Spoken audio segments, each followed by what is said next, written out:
This is Tom Duty, middle-aged American living in New Jersey near the Lincoln Tunnel. If you were to visit my website, you would type Howdy Doody into Google. You'll find the correct spelling of the famous puppet. You then combine Tom Duty in a Google search for my site. I'm with Adam Strom. Say hola, Adam. Hola, Adam. All right, listeners, if you're considering clicking away, this is not for you. Realize you will be in the minority. We have remarkable. My click history reports tells me that the clicks that we're getting on this series, Credit Card Talk, the clicks that we're getting, the people that we're getting to one of the episodes of our weekly series, Credit Card Debt Talk, they're listening. They're Our listener retention is very high. It's sort of a mystery to both of us.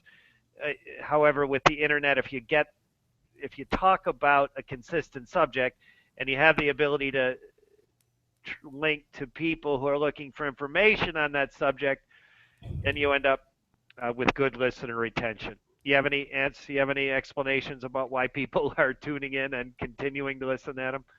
They love me. They love you, Adam. The truth is, Adam is popular. I'm a middle-aged receptionist for his business, and the clients have remarkable loyalty. They seem to trust Adam with their financial life at a minimum, but some of them seem to want to go beyond that. And now they can't always get through to him. He's quite busy, and that's where I come in. But they always want to. Oh, I wish I could still talk to Adam as Adam spins some of his workload over to Robert and George and me. Um, so, Adam, I gave this some thought. What I want to talk about. If you look at the history of this industry, you have a, a problem where clients were getting into these programs and they didn't understand the risks.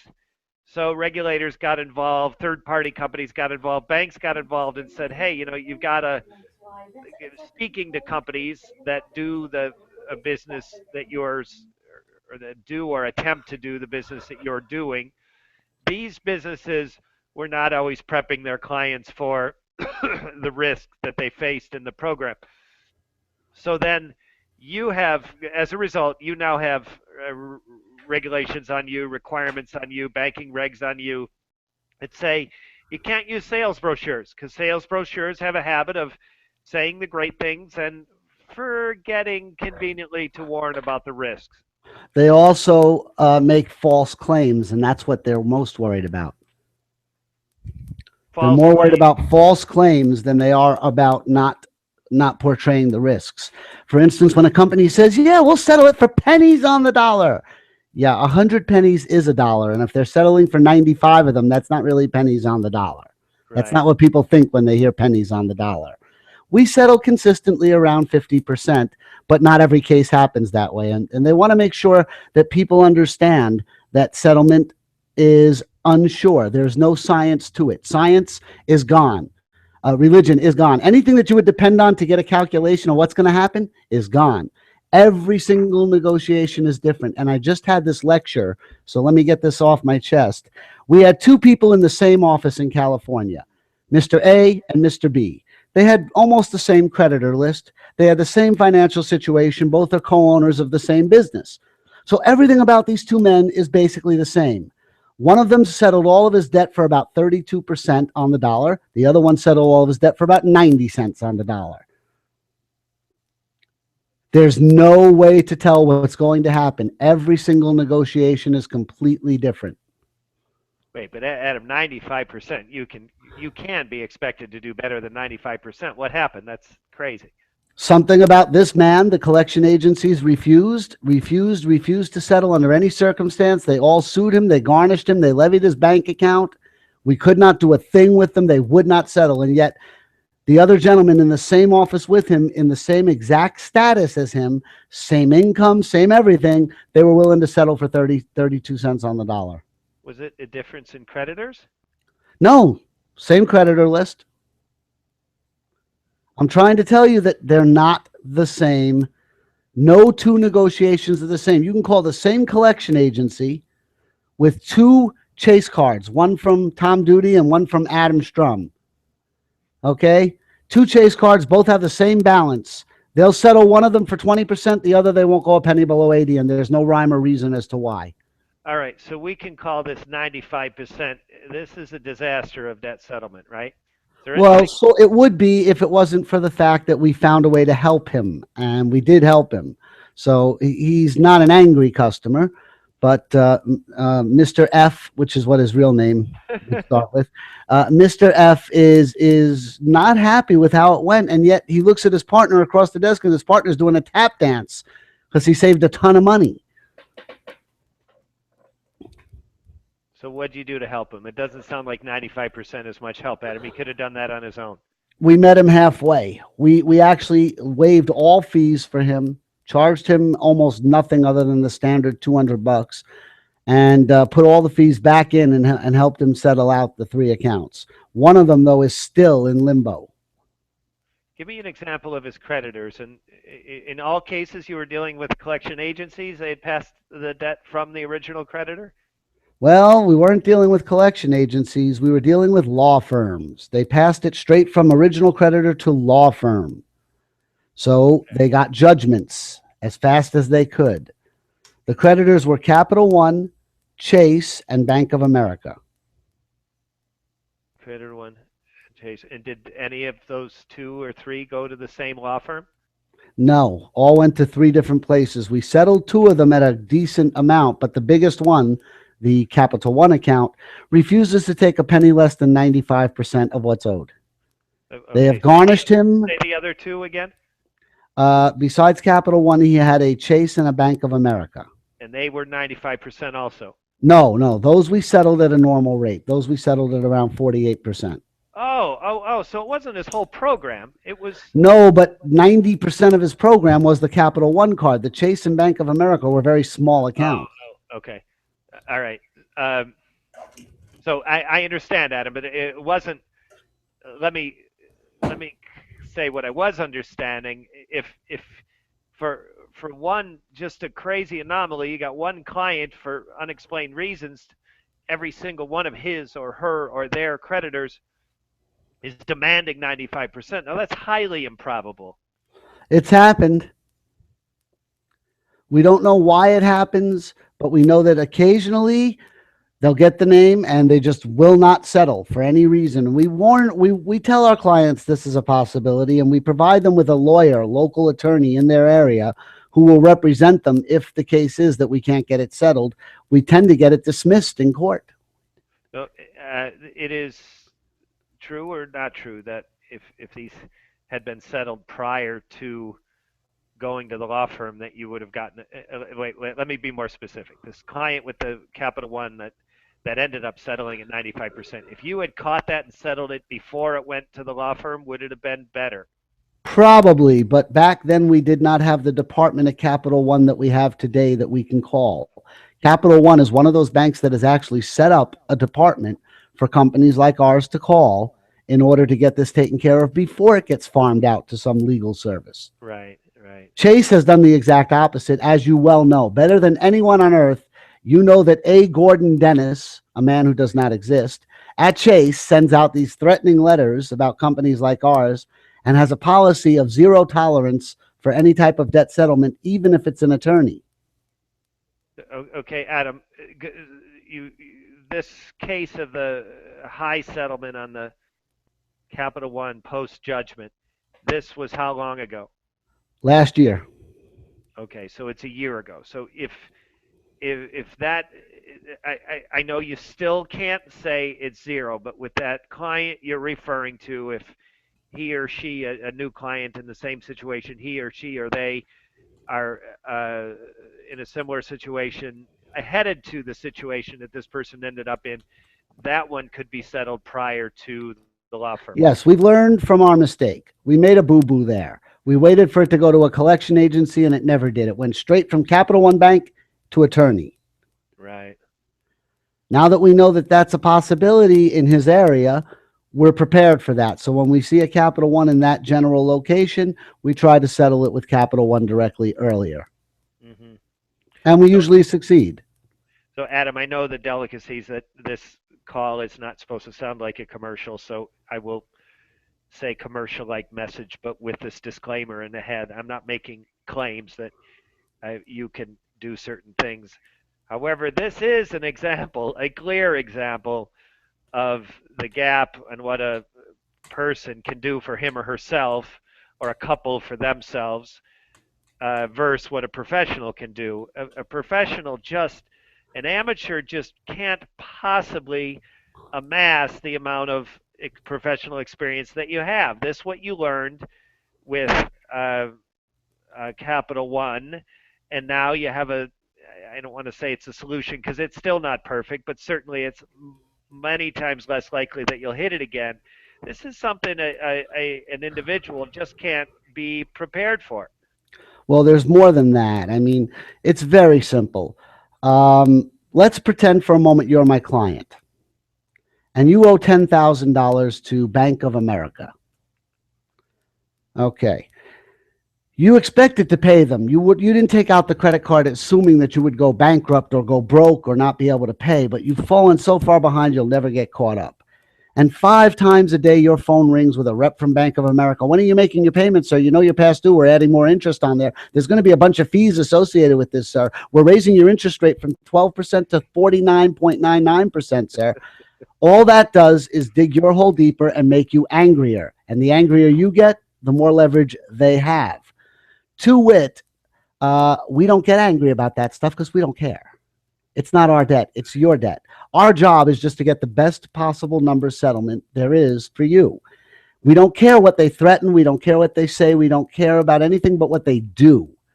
They send you a letter. We respond to that letter. If that letter goes against the Fair Debt Collection Practices Act, we sue them for that violation. If they take you to court, we supply an attorney to be in that courtroom to defend you. We do not take any emotional attachment to your debt. You do. And they are trained. Let me tell you, people think collection agents are just these people they grab off the streets and throw on the phone. No, they go through 3 to 6. Because sometimes they are, Adam. Go ahead. Rarely, because they're required to go through a bunch of training. There's legal things they must adhere to and know. And one of the things they do in training is the psychology of collecting a debt. Make the person feel as guilty, bad, and angry as possible so that they're not thinking. Record the call to make sure that when they yell at you and curse at you, you have it in recording that they were abusive to you, the collection agent, when you were trying just to simply collect the debt that's owed to the bank. It makes you look bad. So when you say an amateur or trying to do it yourself, whenever someone says, oh, I'll do it myself, I'm like, please, feel free. Go for it. Here's my card. Call me when you run into the brick wall. Keep my number handy. Now, Adam, the reason I bring this up is when you type in credit card debt talk or credit card debt into Google or into YouTube, we have the good fortune of being ranked, not especially high. Some of the videos that are higher than us are dated. So ours is fresh, and we're getting more traffic and doing less to get that traffic just by keeping it fresh. Now, one of the 2-3-year-old ones was a very simple 3-minute video that told you how to do it yourself. And it was crazy oversimplified given what I know you go through for your clients. Some of the special cases really would be a mess if these people didn't know what you know. So what you just said is, yes, that's true. In addition to that, there's this emotional element. It makes it very difficult to settle one's own debt because of this idea that they're attacking you. It's your debt when they don't attack Adam, George, Robert, because Adam, George, Robert don't owe these people money. Correct. But there's another element there too. And I know the video you speak of, that 3-minute oversimplified video. And he doesn't teach the consumer about a few things they should know. For instance, let's say you have a 7-year-old debt. You live in New Jersey, I believe, near the Lincoln Tunnel. Bingo. The statute of limitations is 6 years in New Jersey. You have a 7-year-old debt and some collector is sending you letters and calling your home about that debt. And if they get you on the phone and you follow what that 3-minute video tells you to do, the debt will be reaffirmed and the statute of limitations starts over. Where if you know your rights or you have a professional doing it, we would know that, hey, we're not going to admit that this debt is owed because it's past the statute. They have no right to be collecting anymore. Right. There's so much legality to know about collection of debt. And people may not realize this. We still get hundreds of people who say, well, they can't sue me for a credit card. It's unsecured. Yes, they can. In every single state in this country, you can be sued for credit card debt. And once sued, it is now a secured, not an unsecured debt. And they can seize property. They can seize bank accounts. They can garnish wages. They can garnish tax returns. And that's for an unsecured Chase credit card. I had one guy scream at me, they can't do that because it's unsecured. Yeah, once it's a judgment, it is secured by the United States courts. Right. So, Adam, this is a perfect segue. I wanted to talk about the disclaimers. The disclaimers in your contract, I'm going to summarize them. You ready? Feel free. All right. You used to give a course in this to new reps. I think I'm going to categorize them into two categories. But first, I have to subtract one of them. So, and I'm doing this by memory. If I recall the disclaimers on your contract, which is the same on any legitimate company's contract, they give the same warnings because they're required. They're required to be on every contract. Well, they're required, but you also have a little bit of narration liberty. So some contracts might have an extra one or one fewer. Is this correct, or are they exact? Well, I have an idea. Why don't we do it this way? Because like I said, most of these people wouldn't know this, but you used to teach a course in how to sell this program and make sure the disclaimers are gone over with the client. Okay. You did it in 2 different offices in Brooklyn. One that was run by Crusader. They're no longer in business, so I can name them. And the other was National Debt Relief. And they're not business. And they're still in business. They're still in business, but I'm not saying anything about their business practices, just that you did teach a course on how to make sure these disclaimers are understood by the clients. All right. I was the head trainer at the time. I would bring you in to do this. So why don't I read the disclaimer and then have you explain it? All right. All right, so give me a moment. I'm pulling up an actual agreement right now. Here we go. And I'm going to read off the disclaimers. Here we go. Where's the disclaimers? Let's see. I think it's page 3 of the contract. Here we go. Acknowledgements. This is not a good contract to use. It got scanned in different places. Here, let's open. There we go. There's one from the beginning. That's what I wanted. All right, so here we go. Disclaimers. All right, Mr. Duty, are you ready? Yes. All right, give me just a second because I want to read them in order. And of course, I'm using Adobe Acrobat and it's acting funny. Program fees, program structure, covenantal termination, client. Here we go, disclosures. Number 1, this is not a debt consolidation program. This is not a credit counseling program. The service provided by the company is intended as a last resort for consumers.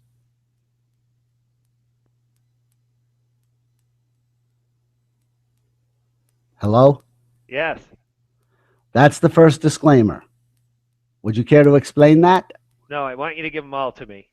All right. B, this program is not a loan. C, the company will not be making monthly payments to creditors on behalf of the client.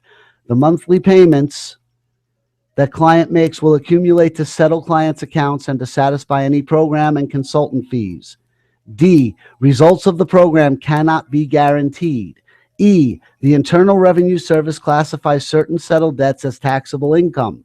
Clients should consult with their tax professional to determine any tax liability arising from settled debts. F, creditors may exercise the right of offset as a legal right to seize bank deposited funds to cover a loan in default. Clients should continue making monthly payments to their creditors if they have the means to do so.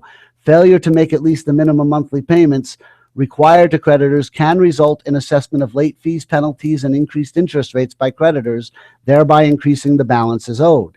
G, Credit bureaus may still report settled for less than full amount or other similar language on the credit report, even after paying the settlement to the creditor. H, client further acknowledges that client's credit score may and likely will go down upon entering this program. I, client has reviewed their budget and determined they can afford to be in the program on their expected income and expenses. J, the company only works for the client, not any other third party, and client is not relying on any representations made by any third party. K, client hereby warrants, there's two more. Client hereby warrants and represents the company that client specifically does not want to file for bankruptcy as a means of addressing their financial situation, and client does not seek a bankruptcy consultation or analysis from the company. And last but not least, client warrants that client has a financial hardship, such as loss of income, divorce, family death, illness, family or personal disability, reduced income, or any other major change that impedes client's finances. Client further warrants that client can and will produce evidence of such hardship. Okay. So Adam, it's 3 times as long as I remembered them. So that's because of the new rules put forth by the Consumer Financial Protection Bureau. All right. So I'm going to peel these off in categories. There's several of them that are for clarification. What it is, what it isn't. It is not debt consolidation. We will not be making payments to your creditors. They're in the right category. They're disclaimers or disclosures. However, they're not really warning in detail of the bumpy road ahead for the client. So correct. Okay. All right. So if you take those clarifications out, again, I'm going to give the examples. This is not consolidation. We will not be making payments to your creditors. These types of things. You also take out the one that says prerequisite, you're in financial hardship. Basically what that's saying is if you're going to fraud this program and you really do have a pile of money that's not in a retirement plan and it is available to pay this debt, you're just trying to jerk around the banks and pay less than what you owe, we're not for you. So you set that one aside. Again, that's not really warning of the bumpy road ahead in detail. Instead, it's telling the client that they must not fraudulent this program. And then finally, you take off the one that says consult a tax attorney. This idea is something clients need to explore, but for the purposes of simplification of these disclaimers, we set that one aside also. Basically, what remains is disclaimers in 2 categories: pre-judgment, post-judgment. Pre-judgment warnings, again, these are kind of giving subjective, detailed explanation of what and how and when the bumpy road might hit the client as he or she or they go through this program. So those include pre-judgment, credit collector calls, threatening letters, and crashed credit score. So those 3, I'm going to take these in category, Adam. Those 3 are the 3 pre-judgment. This is how the bumpy road's going to feel as you go through the program. And you say that's sufficient? Yes. Those 3. So then post-judgment, that opens up a host of problems. Now, as Adam said, when you take unsecured debt and you become subject to a judgment against you, then that converts the debt from unsecured to secured, and it opens a whole host of things that they can do to you that you don't want them to do. And that includes tagging property, share of sale, freezing bank accounts, garnishing wages. Am I missing any? Garnishing tax returns. Tax returns. They could go after lottery winnings, I suppose. Oh, any type of windfall. They would have what's called a freestanding sheriff's garnishment. So if you have to sign to get your money somewhere, they can take from that money. Yeah. So and any inheritance or any court Yes, settlement. they Yeah, can lean against your home. They can lean against inheritance. They can lean against tax refunds. They can lean against just about anything. right, Once a judgment is had, the court is saying that you must pay them, and they are allowed to find the money anywhere you may have it. right. And the government will cooperate with them finding it.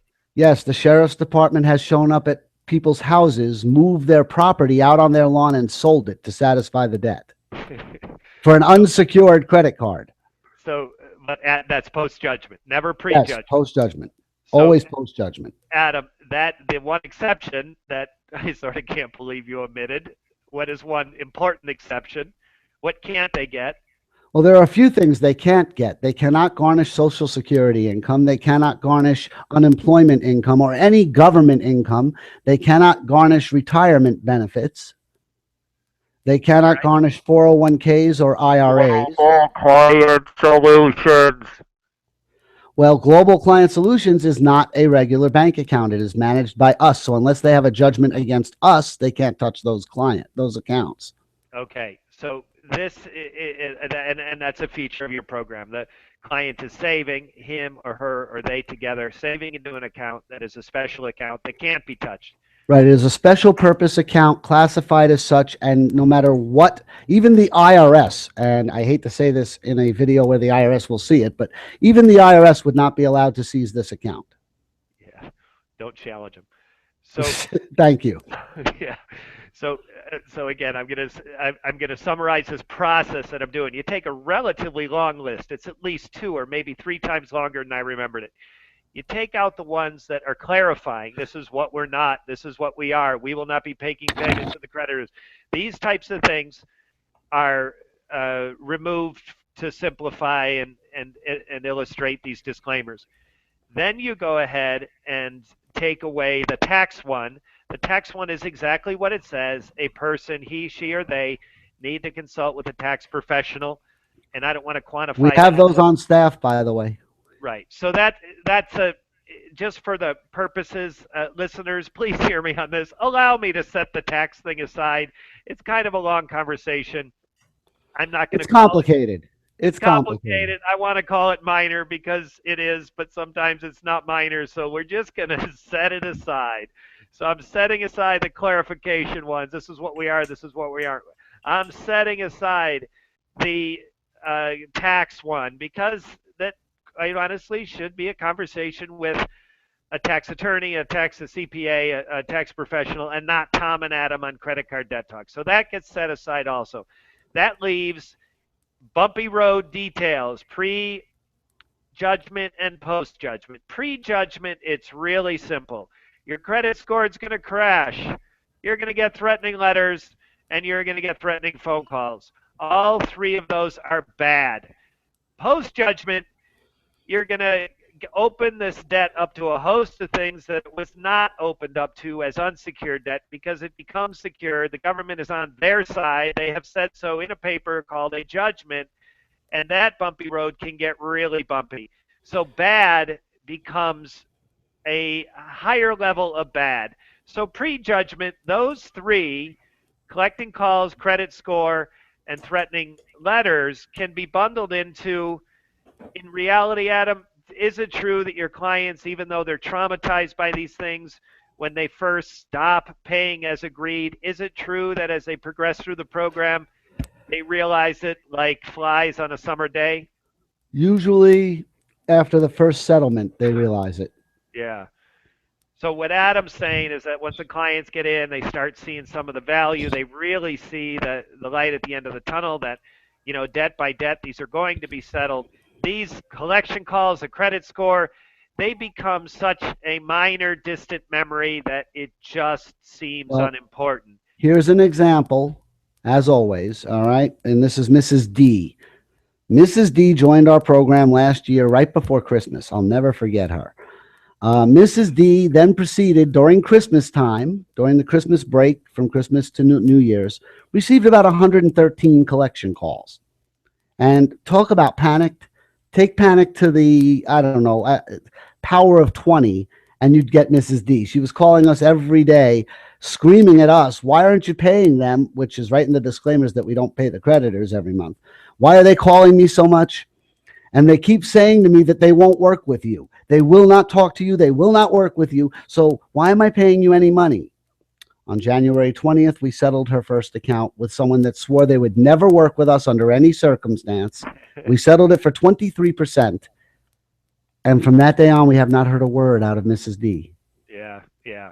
See, creditors like one thing more than anything else, and collection agents especially. There's a three-letter word in the English language that they do more often than anyone I've ever met. The word is lie. Yeah. It's part of their training. To get the money, you must lie, cheat, steal, threaten, call neighbors, put out flyers, call them a deadbeat, get a bullhorn and stand in front of the house. These people aren't paying their debts. But most of that is illegal. But people don't know it's illegal. They haven't studied the Fair Debt Collection Practices Act.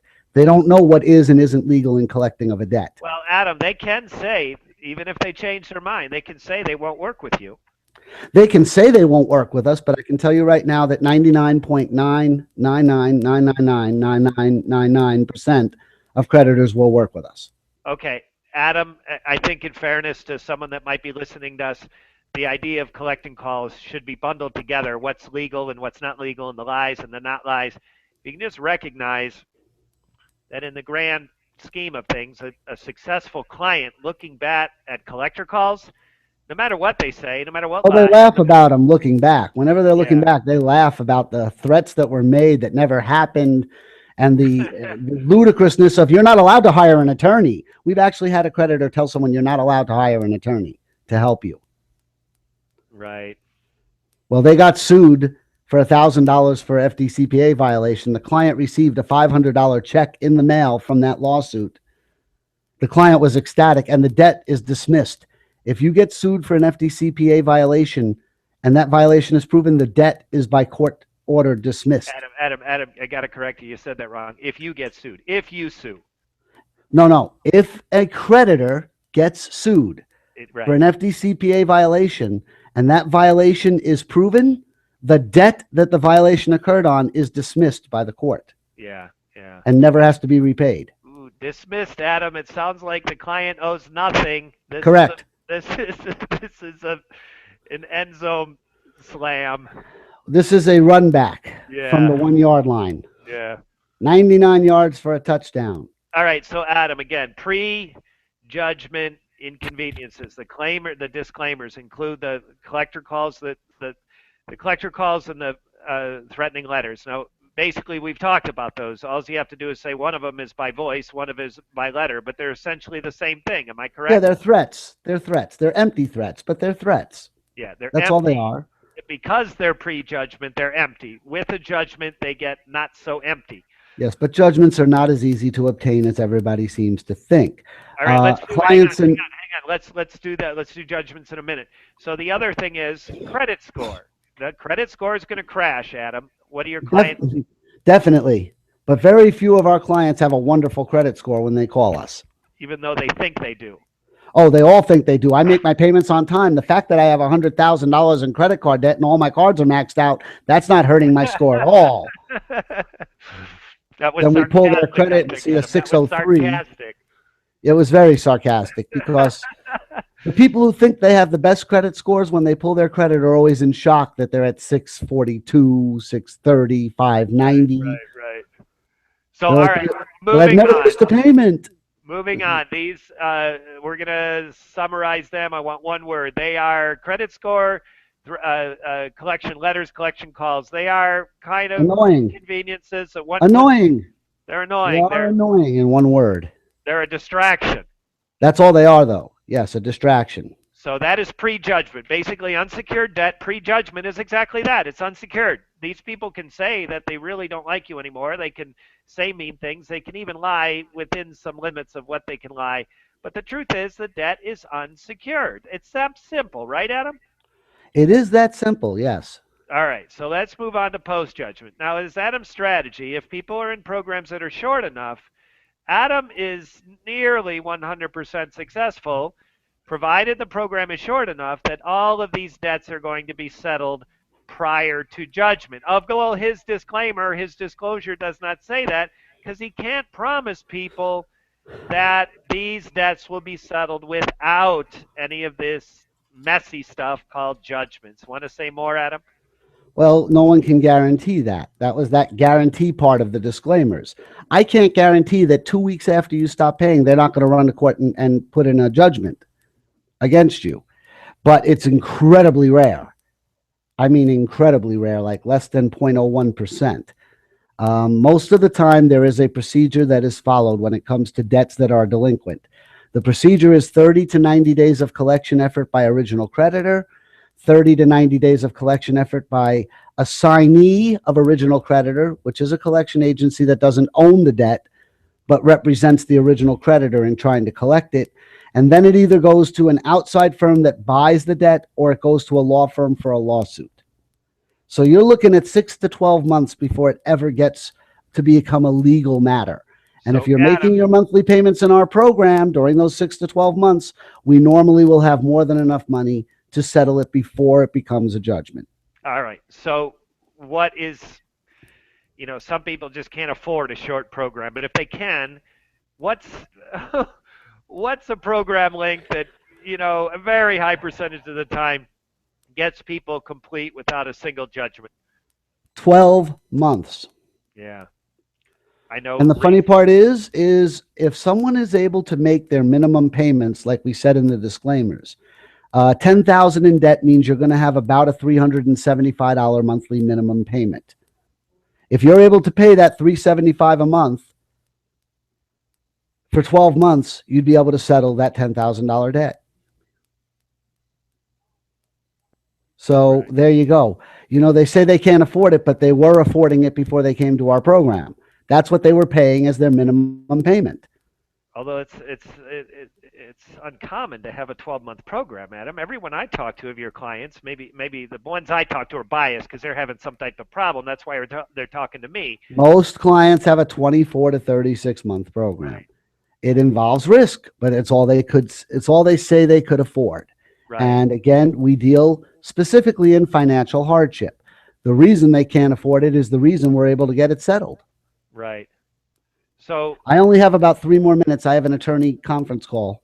all right. So, anyways, Adam, I think that covers the disclaimers. This idea, the regulators, the third parties that were involved in making companies like yours behave themselves. One of the things they said is you can't use brochures, you can't use sales techniques that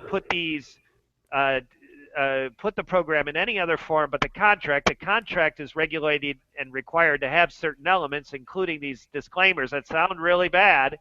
You are more comfortable doing a program like this because it's not in writing, it's spoken rather than in writing.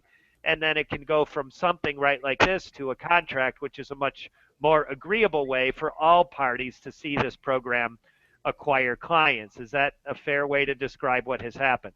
That is a fair general overview. Yes. Yeah. So, anyways, What kind of plug is that?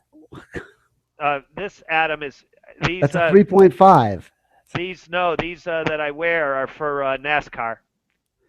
Right, I know. You're stopping sound from interfering, not listening to me on Right, them. but this is the wire device that came on board with these when I bought these $60 earmuffs, and it has no use. But I don't cut it off because I think it looks cool. I'm It not gives you kidding. so apparently it also gives you something to do with your hands when you're bored. Yeah, no, there's no question about it. When I sit in this place, I've got this. I just think it makes me look important. I think it's funny because if you've noticed, I'm holding something also. It happens to be a wooden back scratcher. Right, I noticed that. So, Adam, disclaimers again. If you separate and you pull off kind of the superfluous things, this is what we are, this is what we're not. We don't make payments to your creditor. They're an attempt to clarify. They're not really warnings. They're trying to be more precise in what they do and don't do rather than true warnings. You pull those off, you pull the tax off, then you've the tax warning off.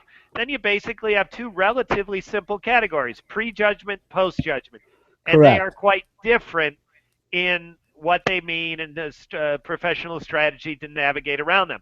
The Correct. prejudgment stuff, you do nothing to navigate around them because they don't need any special attention. What they No, need we is just need to time it properly. well, I shouldn't say you do nothing because you give your clients a phone number to help divert the collection calls, and you accept tell the banks that they should send the collection letters to you and some of those other things. But the truth is, it doesn't really matter if they comply because these things are minor. Correct. It's all a matter Okay. then of our team strategizing timing to make sure everything is settled before it becomes the other category, post Right. judgment. Right. And then the post judgment is a different category. So in truth, those uh, disclosures, which are so critical, are I'll be there in a relatively minute. simple if you boil them down. You can chow, Adam. I'll give your intro and contact information after you go. Thank Thank you you very very, very much. much. Say adios. Que tengo un buen fin de semana. Buen fin de semana, igual. Gracias, and good luck, everybody, this week. Look forward to next week's chat. Ciao, Adam. Ciao. Uh, Adam Strom is the founding partner, one of two partners of Financial Rescuers. In the more info section of this video, this is the text attached to the YouTube video, is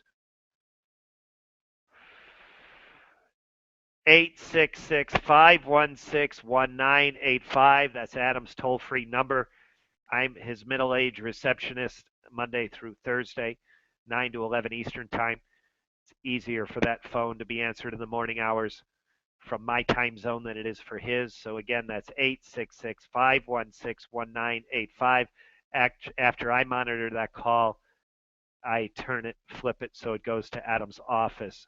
So that is the phone for Adam's office. It covers extended business hours from 9 o'clock Eastern time to like 5 o'clock Pacific time. So it's business hours plus a few to accommodate all time zones.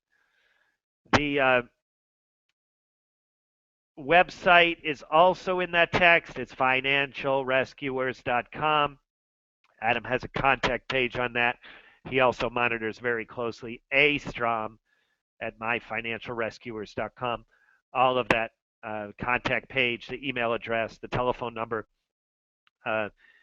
is in the more info of this video, in the YouTube more info video section of this video. And this video is now becoming part of a playlist that is growing in length. Again, the listener retention has proven to be quite good. I'm very pleased by this. You can't always estimate what people will tune into and listen to, but if you get a consistent subject in a fresh format and people coming to that are attracted by effective keywords, in other words, the keywords that they're searching for are a close match to the subject of the video. Wow, the crowd that usually only spends 1, 2, maximum 3 minutes on any YouTube thing. Next thing you know, they're listening to 20 minutes. We've got listeners that have gone 20 and 30 minutes. It's remarkable what happens when the subject matter matches the interest of the person at the time they click on the YouTube media item. This has been Tom Duty, middle-aged American living in New Jersey near the Lincoln Tunnel. If you were to visit my website, you would type Howdy Doody into Google. You'll find the correct spelling of the famous puppet. You then combine Tom Duty in a Google search for my site. Thank you for listening. Have a good day, good evening, a restful night's sleep. Ciao.